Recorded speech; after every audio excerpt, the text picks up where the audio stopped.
Hi, everyone, and welcome to the Dripping Springs Community Library Local Author Spotlight with Jane Little Botkin.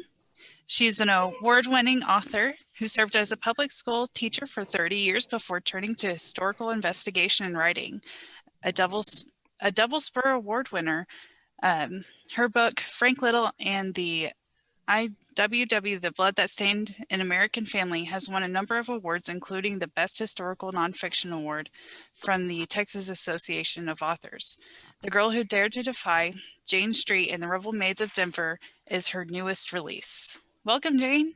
Welcome. Thank you. Yay. Welcome. You ready for me to begin?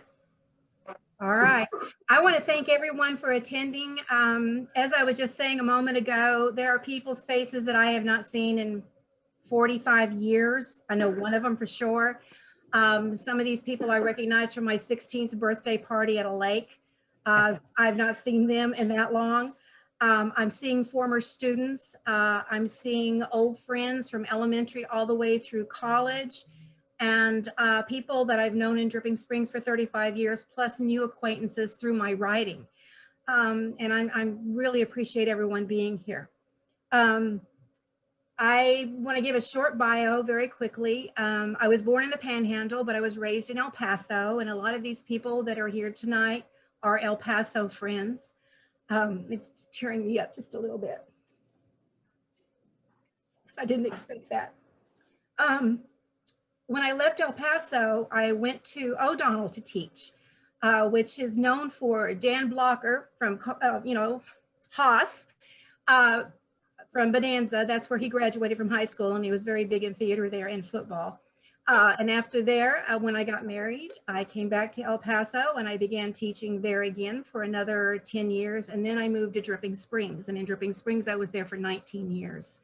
So that was 13 years ago I retired. I'm old as dirt. I started this new career. It's not even a career because you don't make any money writing. I want everybody to know that. You don't make any money writing. People are shocked when they hear that, but it's not a hobby either, which I try to tell IRS as I'm writing off my deductions and not making any money. But I started it 13 years ago when I retired from Dripping Springs High School. And people have asked me why I didn't start this sooner. My husband, one of them. Number one, I didn't have the confidence. I didn't have the confidence level to do it. It took teaching. I learned so much from my students. I had students who wrote far better than I did. I used to read some of their compositions and their creative work, and I think, oh my gosh, I wish I could do that. I never could. I wanted to be a technical writer. That's what I was getting my degree in English from at UTEP. And then when I met my husband, after I graduated, I had to go back and get my teaching certification. I was going to join the Peace Corps. I was never going to do any of this. So here I am, almost 40 years later after making those decisions, or longer than 40 years later, and I'm now writing. And one of the things I hope that people understand, and I know Judy Kelly knows this, she's here tonight and she's an artist, and so is Nancy Diaz, who is also a great artist, is that you can start anything at any age. It doesn't have to be something that you started while you were young. And not only that, I never thought that I had talent. Yes, I was an English teacher, and my ex-students here will tell you that they can recite the prologue to Canterbury Tales in Middle English. But I never thought that I could write or become actually a good writer. And writing is just like an artist would sculpt. You shape and you reform and you improve. And you hear people saying that you need to write every day to stay in practice. And I'm looking at some other authors here that are award-winning also, that are sitting here watching, and they will tell you the very same thing. It's nothing that you can put down and stop doing. And I've gotten better. And so I'm pleased about that. I'm getting older and I'm getting more forgetful, but I'm getting better at my writing if I can remember to do my writing. So anyway, the first book that I decided to write, actually the year that I retired, was Frank Little and the IWW, The Blood That Stained an American Family. I'm going to tell you just a little bit real quick. I'm going to put this up. I'm going to drop you to my screen, and this is the first time I've done this, so we're going to find out how well this works. There you go. I see it. You see it? All right, good. Fancies. There we go. So this is the first book that I wrote, and it took from the beginning, it took 10 years. From the time that I retired, it took just about 10 years to get the book published. And you can see it won numerous awards. The two I'm most proud of are the Spurs right there. This was my uncle. And the only reason I tackled it was because my son was taking a American history, a U.S. AP American history course. And I'm going to shrink right back out of this, guys, and come back. And now I've got to rejoin, and I'm not sure where. Where do I go? Let me just get this back down. So am I back? Yes. And so he came in with a political cartoon that was in his wasn't even in his textbook. It was one that Mr. Smith, who was the AP US history teacher, gave him and told him he had to write a DBQ, which is a document-based question, on this particular cartoon. And it was of my uncle being hanged, and of the fact that it was big barons, big business. It was the Copper Trust, and they were handing a stack of silver coins to another squirrely guy who represented the press. And the caption was, "Just say he was a traitor." And I was fascinated because I knew about my uncle. And so but I didn't know everything. I thought my family was ashamed of him. He was a socialist in 1909 who actually, he ended up becoming a very, very important person in American history. He was a leader of free speech fights, the Western free speech fights, the first one. He led the farm workers in California. And he was the one who devised how to do peaceful protests. But more than anything, he was for free speech and free assembly. He wouldn't have liked what he's seeing today. I can tell you that right now. This is terrible as far as the censorship that we have today. So I wanted to find out more. And authors will tell you that you have to walk the story, which means you have to go to the settings where your people lived, or the settings that you're going to create for your characters. It took me 7 years to walk the story for Frank Little. He was in 10 different states, and I traveled to all of them through tornadoes, car accidents, fires. Sometimes my friends went with me, sometimes they didn't. And I was by myself doing the research on these archives. And all of the work that my students at Dripping Springs High School, when we did the historical collection, really helped me as far as searching out primary sources. The reward was worth it. As you can see, University of Oklahoma Press grabbed the book. It turned out that the chief editor there had been the chief editor of the Montana Historical Quarterly for 13 years, and he knew Frank Little. Frank Little's taught in all the textbooks in Montana, right, Milana? So at any rate, he grabbed it, and now we know where we am. So OU Press wanted my second book. And my second book is the one that was just released. It's called The Girl Who Dared to Defy Jane Street and the Rebel Maids of Denver. I came upon Jane Street by researching Frank Little.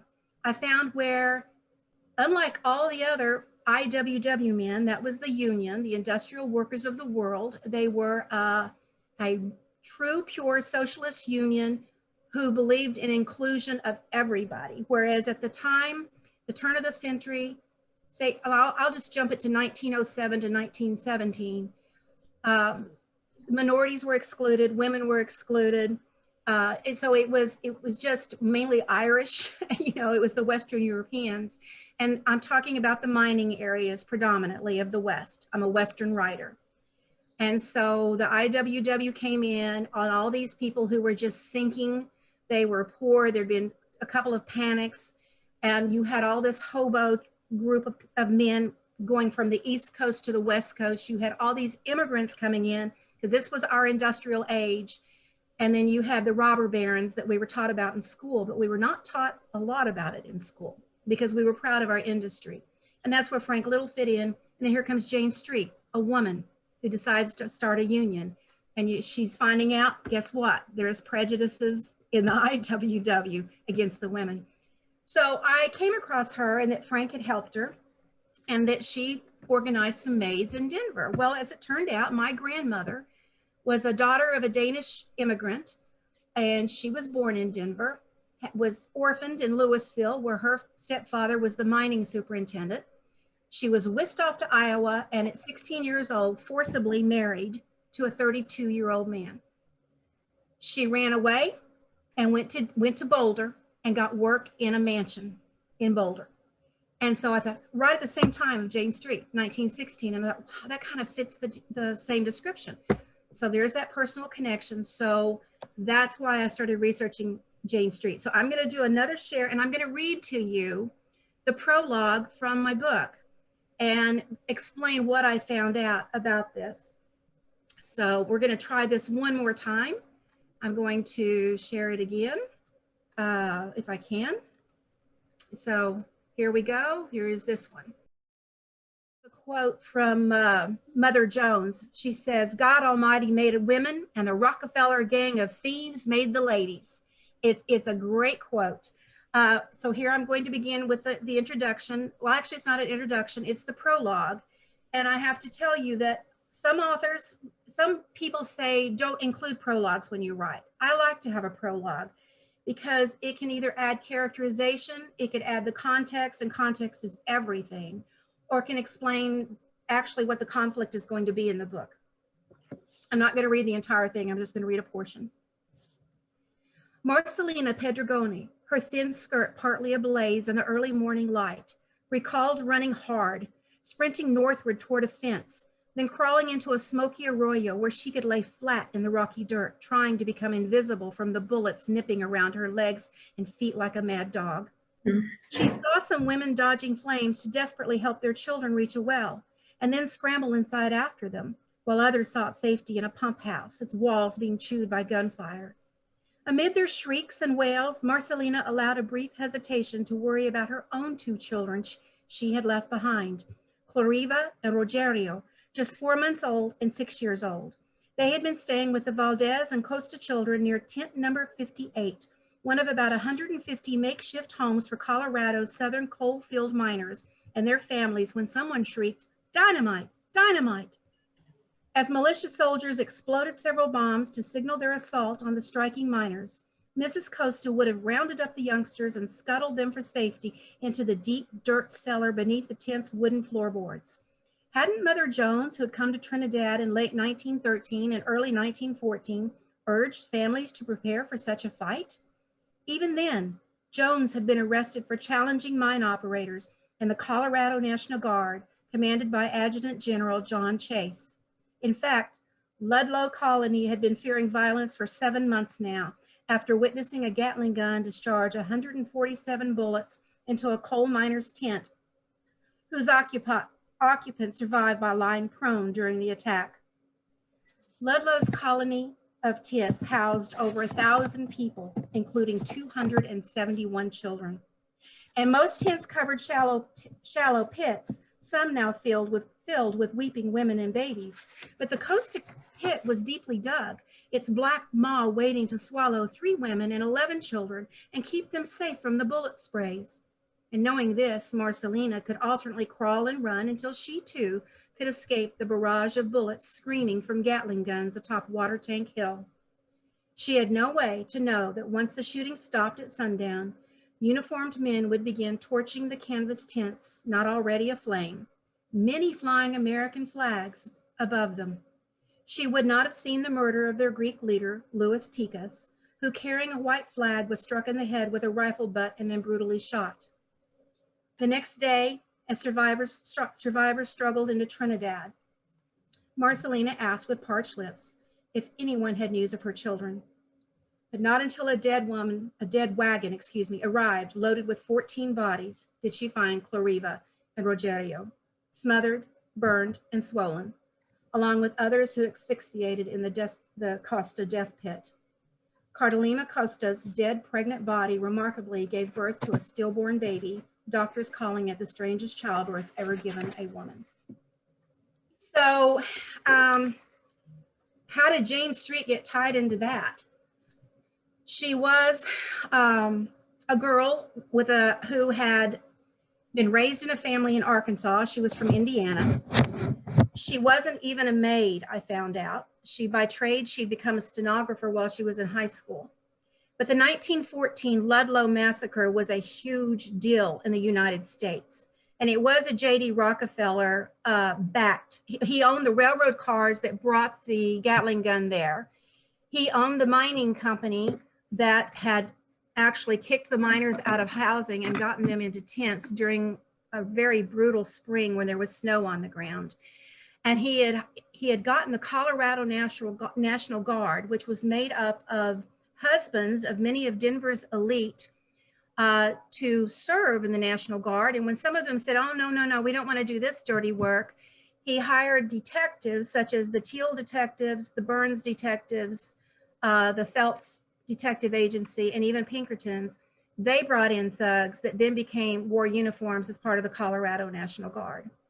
And so there was just tremendous brutality. And this was a watershed moment because Rockefeller, he didn't get out of this one. He had gotten out of other things that he had done, but he had not gotten out of this one. The worst thing is that the Denver Capitol Hill, which is Denver's, Lola Flores is here and she may help me. She lives in Denver. It was one of the elitist areas in Denver where the mining families, the mine owners, built their fabulous homes after making all their money 45 miles away in the Black Hawk Central City area. And they built these mansions there. And these people were all connected with mining or any kind of company connected with mining. And the comments about these women who died, comments such as, I wrote them down. The miners probably killed the women and children because they were a drain on the Union. Another one said they're nothing but cattle and they should have been shot. It was that attitude like, they were just Italian and Greek immigrants, so who cares? And it really affected a lot of people, including Jane Street.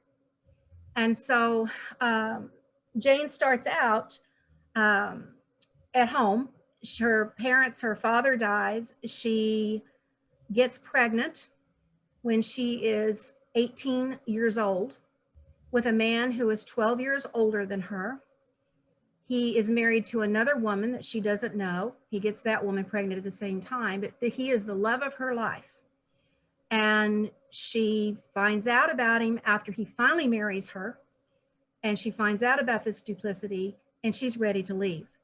Her sister was a vaudeville, she wasn't a vaudeville. She wanted to be vaudeville. She was a cooch dancer, a burlesque, and she was in Cleveland, Ohio. So that Roger could read that in the book. Yeah. And she starts out there and she comes home after the show is shut down by a bunch of women banging dishpans who don't want that in their neighborhood where they are.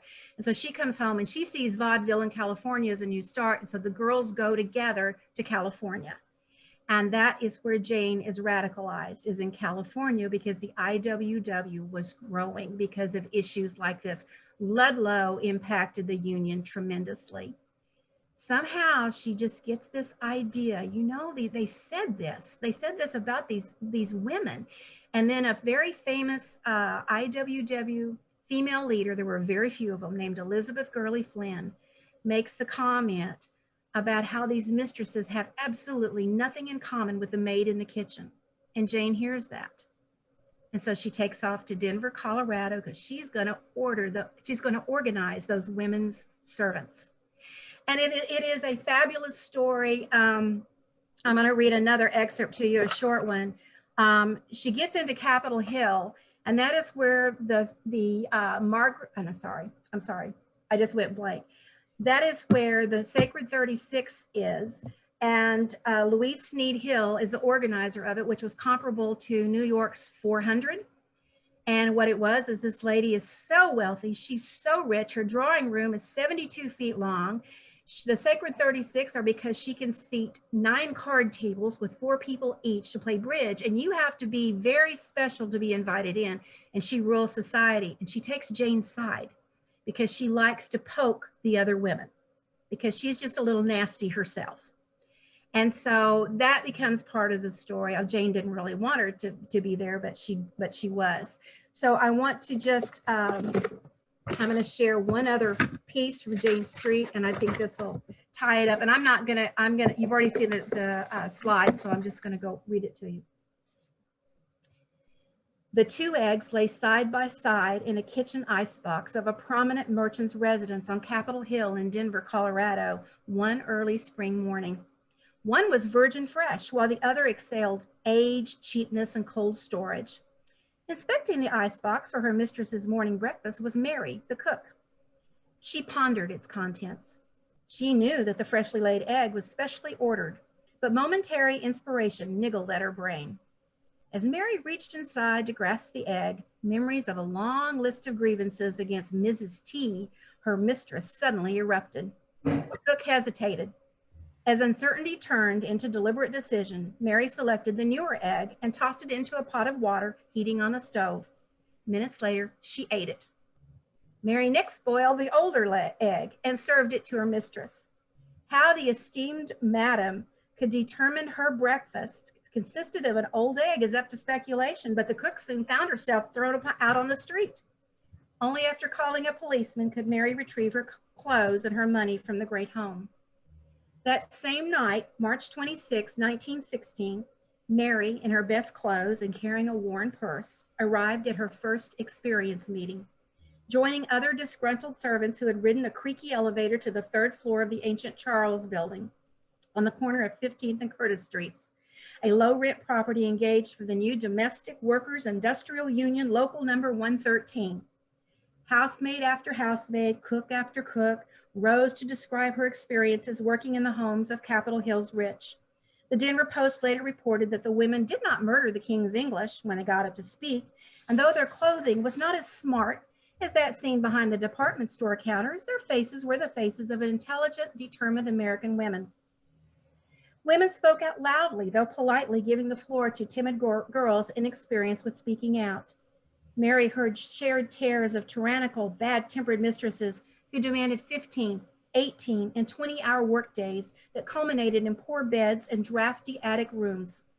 One poor girl admitted that working a month on any one job was so taxing that before going to her next assignment, she had to have rest. I'm skipping some of the paragraphs. Leading the discussion of this second official DWIU Local Number 116 meeting was fiery little Jane Street, as described by the disguised Post reporter in attendance, who gave her experience working in the kitchen of one Denver mistress. Mary and the other women viewed Jane with curiosity. The diminutive woman standing in front of them was energetic, feisty, and fearless, not tired, downtrodden, and submissive. How could she talk rebellion? It was unnatural for servants to question their masters and mistresses. In fact, the entire meeting seemed surreal, even illegal, though no laws had been broken. This young woman was awakening them to the realization that they could voice complaints about work, share commiserations, and unite with purpose. They could not peel their eyes away from Jane Street. So I'll leave that right there. I want to tell you my grandmother was, as I said, was Scandinavian.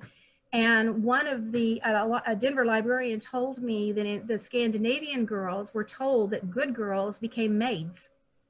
So, you know, and you need to understand that at this time period, being a servant was just above being a prostitute. So there was actually a study done on this. And unfortunately, Jane is not only betrayed by her first husband, she has another IWW man, his name is Caroline Sellers, and he's kind of a scoundrel in this, who uses her. And then another gentleman named Charles Devlin, who's fascinating, falls in love with her, but she never really loves him back. And she was forever looking for love, but always in love with that first person. And there's a terrible thing that's going to happen with National Guard when Jack Street, her first husband, shows up in Denver in 1916. And it really tears things up for her. But Bureau of Investigation got involved. Jane was more concerned about being a mother than anything. She loved being a mother. So it got to where they were telling her, Jane, you can't be part of this revolution if you're a mother. You've got to give it up. You've got to give up your children. How can you get pregnant again? So you've got these issues going on. While I was writing this, with some of my girlfriends, we got in discussions about Me Too. The Kavanaugh hearings was happening at the same time. We got into what would Jane say, what would she do? And it was such an entirely different time period because women, they put up with what they did. They just ignored and they put up. And she never saw herself as a victim, never felt sorry for herself. And yet she's come down historically as starting the first really essential labor union for women. Anyway, it has a sad ending, but it has a good ending too. So I hope you all enjoy it. I know a number of you have already gotten that book.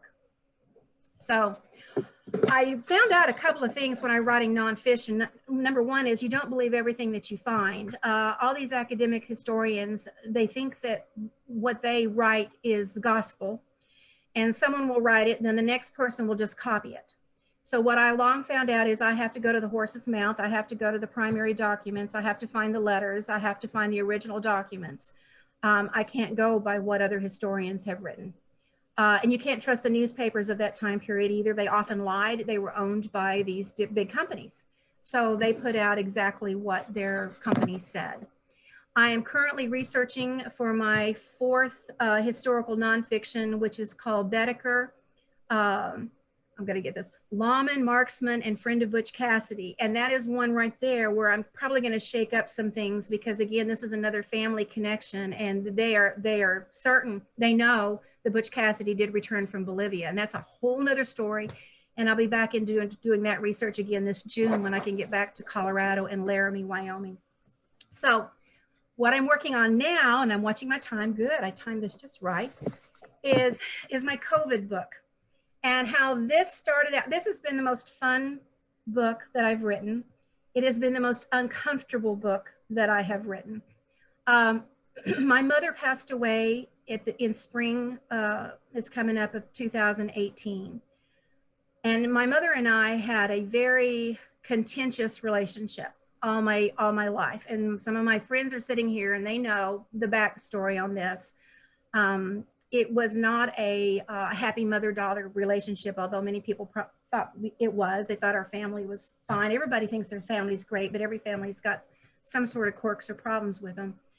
And when my mother got older, she decided she needed to move near here for me to take care of her, which I was not exactly, it wasn't a popular thing with me, but I was glad to do it because she was my mother. And as she approached 92, she got lung cancer. And the last 3 months of her life was just really, really painful. During the time I was taking care of her, she just started telling me lots of things. She opened up about a lot of things. She had an alternate truth about a lot of things that happened in the past that I think she just did to protect herself. But at the same time, this all goes back to a particular year in my life, which was actually, I don't want to call it traumatic because it wasn't traumatic, that's overstating it, but it was a tough year. And my mother was having a tough year and I didn't realize what was going on. And the year is 1971. The name of the book is called The Pink Dress, Memoir of a Guy Rex Girl. And how this started was I was sitting in a bar in a San Antonio hotel at the Women Writing the West conference 2 years ago. And we had maybe had a little bit too much to drink. And I was getting a little silly. And I was telling stories back during this particular year in 1971. There was a literary agent sitting at the table. She goes, "Oh my gosh, you've got to write this." As it was, she was working with an author on a book with J.J. Arms. And J. Arms is the detective, the private detective. He has the two hooks in his hands because he blew off his hands when he was a kid in El Paso. He was on not Magnum PI, he was on Hawaii Five-0 as he had a reoccurring role there. He rescued Marlon Brando's son out of Mexico. I mean, he was like a Hollywood El Paso detective. And he was involved. And I was telling her this story and she said, "You need to write it." So I started thinking about it. And I went to bed that night in my hotel room. And then I thought about it. And I thought, it's really more a story about my relationship with my mother that was going on that year. I got up the next morning, I saw the agent and I said, I think I'm going to do it, but I'm going to do this. And she said, "I just want to tell you, it's going to be painful." And she was right. So I'm going to read to you just the beginning of this. And then I'm going to end with something kind of funny because this is not sad. It's not like the one I just read. So here we go. It's chapter 1. You could be Miss America. Wanted. You could be Miss America. The words on a large poster proclaimed in black and white above and below the beaming face of Phyllis George, Miss America 1971. Phyllis was America's next door girl, wholesome and tan, her dark glossy lips and a dimpled smile revealing perfect white teeth. Even better, she was a Texan, and we Texans believe that our state produced more beauty queens than any other state. Maddie, one of my Tri Delta sorority sisters, had snatched the poster from the UTEP, University of Texas at El Paso, Campus Student Union, and now held it up in the air on the tile foyer of our sorority house. Her dark chocolate eyes sparkled with excitement as she spoke rapidly among a circle of girls who had arrived between classes to eat and chat. The main floor of the house was an open design, and only the girls standing at the kitchen's island had to pause their lunch making to hear what was causing the excited babble of voices. This is totally different from what I've been writing in the past. That's what made this so hard. In a corner of our main meeting room, to the right of the wide foyer, plumes of white smoke softly swirling above the daily spades game also seemed to linger. Card players placed their card fans upside down and tapped their long Virginia Slims into ashtrays, already brimming over, while they too listened. They didn't dare rise. Doing so would require putting down their cigarettes. A Tri Delta never walked with a cigarette in her hand. Somebody turned down the radio on the sound system on the polished pecan-paneled wall, and Crosby, Stills, Nash, and Young's voices faded with Tin Soldiers and Nixon's Coming, giving way to Maddie's voice and an absence of lyrical reminders about American discontent on college campuses. Like other university campuses across the country in 1971, our university campus, sitting at the foot of the Franklin Mountains, directly next to an international border, had been a microcosm of American political disruption. Walter Cronkite's Evening News, with his nightly body counts, and Life magazine's weekly graphic images, fragmented our daily lives, adding color to Vietnam War protests and massacres, Weatherman bombings, and Black Power and La Raza Unida rallies. Sit-ins, bomb scares, and streakers, wearing nothing but their ski masks, peppered my collegiate life as I tried to find my own place among scholarly and social organizations while radical groups fomented on campus. I had not been a rebel, at least not yet, but rather an extraordinarily obedient daughter who feared veering out of her mother's path.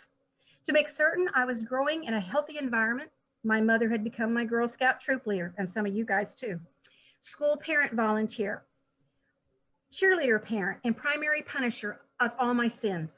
And because it was understood that college was in my future, mother had pressured me to join myriad organizations in preparation. Later, she complained that I was burning the candle at both ends, but I didn't care. I was so interested in life and learning. But to keep up with all my activities, mother had to join them in some fashion as well. Why? To ensure my accomplishments. At first, I hadn't questioned my supermother's role in my life, though rebellion had begun fermenting in my mind. I bravely took a wee step of defiance early on, changing the spelling of my name from Janie to Janie, J-A-N-E-Y, to J-A-N-I-E. Yes, I had been gutlessly obedient. Still, my secret pleasure every time my mother had to read something with my newly spelled name was something. The sorority had been my mother's idea. She had been an AD Pi in a Texas Panhandle college, in a Greek system devoid of men during World War II, and as a result, often reminisced her friendships with other girls who waited patiently for returning soldiers to repopulate their campus. In college, I would meet a suitable husband, she claimed, someone with purpose and a brain. Still, with the university life she had engineered for me, she now had to shoulder new worries about the company I kept. Possibly my mother feared, I know some of y'all have done all this, and this is going to bring back some memories. Possibly my mother feared I would sneak out a window to meet a boyfriend, spending all night out, something she later admitted doing herself. Or possibly she worried that I would run amok, perhaps to Juarez, Mexico. There, I might sit with my friends in the circle of an ancient red Naugahyde booth, its cracked upholstery pricking my back just inside a door near the curve of the Kentucky Club's polished bar. We might play buzz, drink shots, our brains becoming fuzzy each time someone, their tongues thick like cotton, failed to buzz a multiple of 7 or 11 or any number with 7 in it. Mother feared my walking back down Avenida Juarez, past dark interest bars and strip clubs, their lights flashing neon and loud music, pumping from speakers with hawkers inviting us inside. Hey, girlie, venga adentro, come inside. She might have worried that I would stop under the sign at Fred's bar to eat ham and avocado of unknown origin and a sandwich wrapped in a Mexican bolillo and purchased from a ragged street vendor. Inside the doorway, college students and Fort Bliss soldiers would leer and laugh too loudly while we moved on, stepping over litter that stank of decay and debauchery. Perhaps mother feared that 2 pennies might elude my clumsy fingers in the bottom of my bag as I frantically tried to find coins to buy my way home through the turnstile gate at the Santa Fe Bridge. Even as the person behind me, dodging a splatter of vomit, would ask, "Anyone got change?" I decided mother had been afraid of me becoming her. And so that's part of the opening of this. And it is about me I did become Miss El Paso, and I was the first Guy Rex girl that is owned by Richard Guy Rex Holt. They were the beauty queen makers. They ended up sending 5 Miss Texas, became Miss USAs, who went on to compete in the Miss Universe pageant and were runners up. I was the prototype. I was the first one, and it was not fun. The first thing they did when they stripped me down to check me out is Guy said, "Oh my gosh, she's fat." I think that my measurements were, see, I had about 3 inches, three. I think my measurements at the time were 34, 25, 35, something like that. After 6 weeks of having to live with a lady and be on a 900-calorie diet, I lost 3 inches each way, 31, 21, 31. My gowns, the Guy Rex were known for the gowns. The gowns were made with 19-inch waists, and the idea was I was not to eat anything until I got to the Miss Texas for Miss America pageant, and they would literally squeeze my midriff, zip up the dress, and there I go. So I wasn't allowed to eat. There were diet pills next to my plate when I was served the food that I would eat. That's why I have an aversion today to dieting, and that's why I'm fat as a pig right now, and I'm happy. So this was a big year. And I did compete in two of the Miss Texas pageants, the Miss Universe and the Miss America.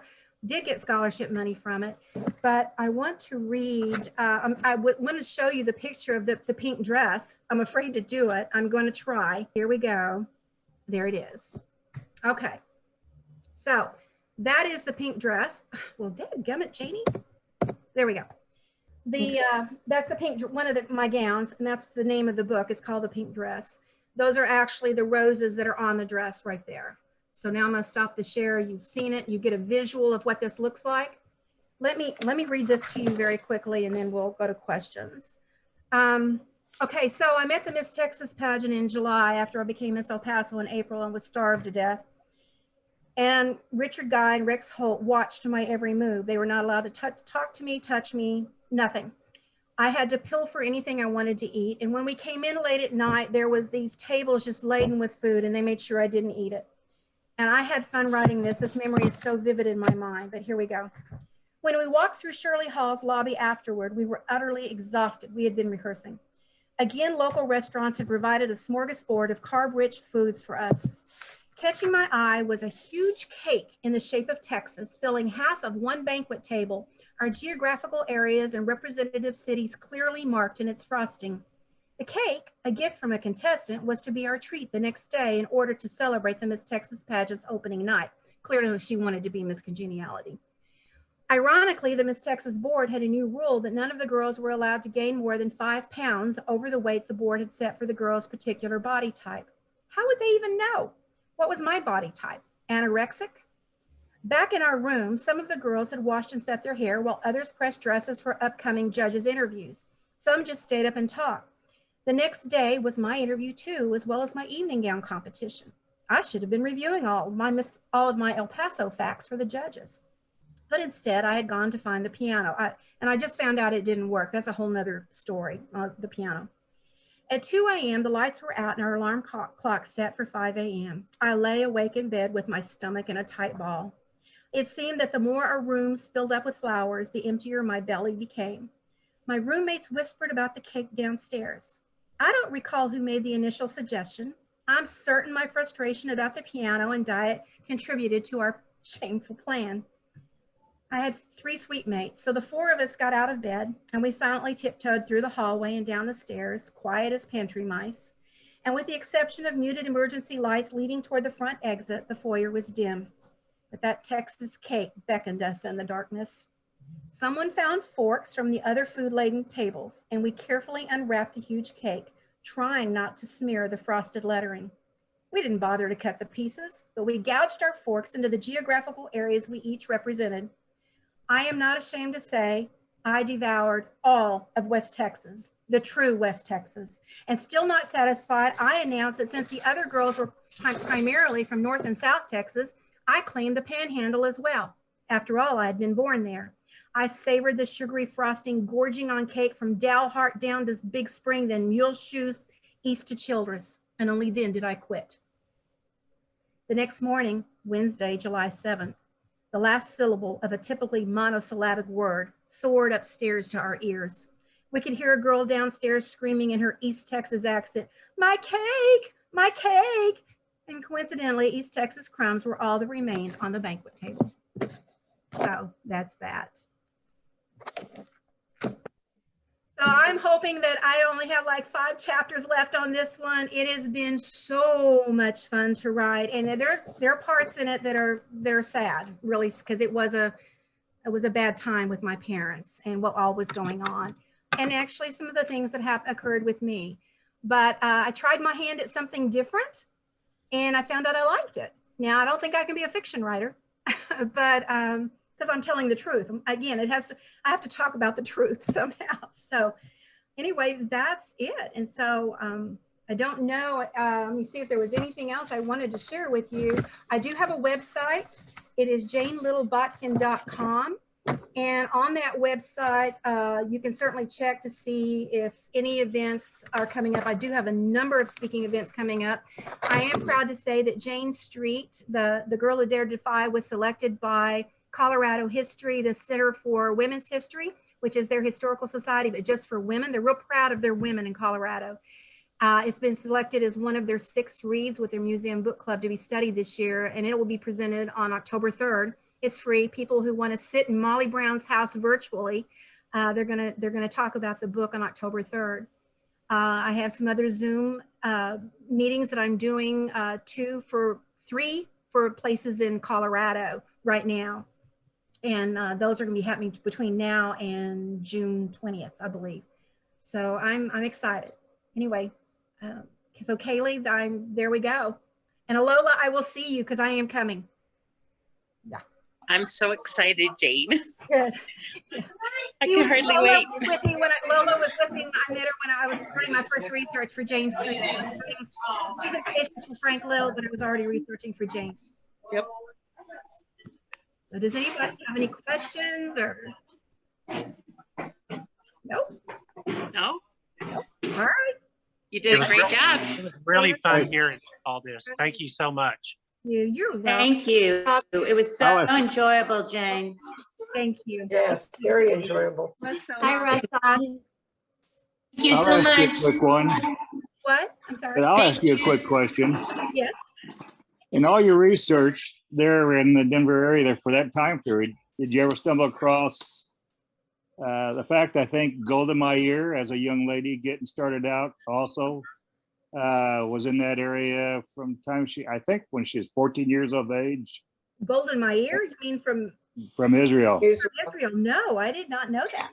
Yeah, I think, She was in. Yes, it's true, Jane. yeah. Wow. Okay. No, I I did not know. believe she went to DU, didn't she? Or was it East High School? I forget exactly where, but I know she was there for a few years, and she was there again, very active in the movement, different movements. Huh. Yes, she was. I did not know that. Another She book. must not have been a rebel at the time.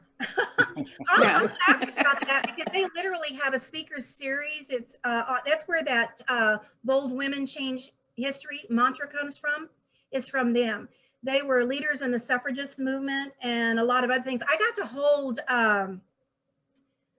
hold some letters of people who were involved with the suffrage movement. I got to just see a lot in Denver that I never thought I would have seen. Susan B. Anthony's letters in particular, they were wonderful. I got to hold those and read those because she was very much corresponding with the women in Denver. The one thing I found out is a lot of these suffragists, some of them, they were women who had a lot of spare time. You have to understand, these were women who had the money to have servants in their household so they could go out and they could do all these causes. But the problem was they weren't paying attention to their own servants that were in their households. There were a few who really were, but there were a vast majority that that was just another class of people for them. They'd be out for the vote and to get women this and that, but they were ignoring the people that were working for them. It's sad. Yep. It was. Thank you all for being here. That was Thank good, you, Jane. Thank you. Thank you very Thank you, much. thank you. Thank you. Yes, thank Great, you. Jane. Thank you. Thank you. you, Janie. Very nice. Very good. Nice to Forward to the soon, next one, Janie. Jane. Sorry. Looking forward to the next one. Oh, I know. Yeah. I know. It'll be. I got to get it finished. I'm almost done. Almost finished. We're waiting for Butch Cassidy. Butch Cassidy. Okay. Below down. I got the Butch Cassidy one to do. Yeah. I got to start writing it as I finish my research. Bye-bye. Thank you. Bye. Thank you. Goodbye, Jane. Enjoyed it. Thank you. Bye. Nice meeting all of y'all out there. Hi, Janie. This is Ayami. Bye. Bye, Yami. Bye. Bye, Yami.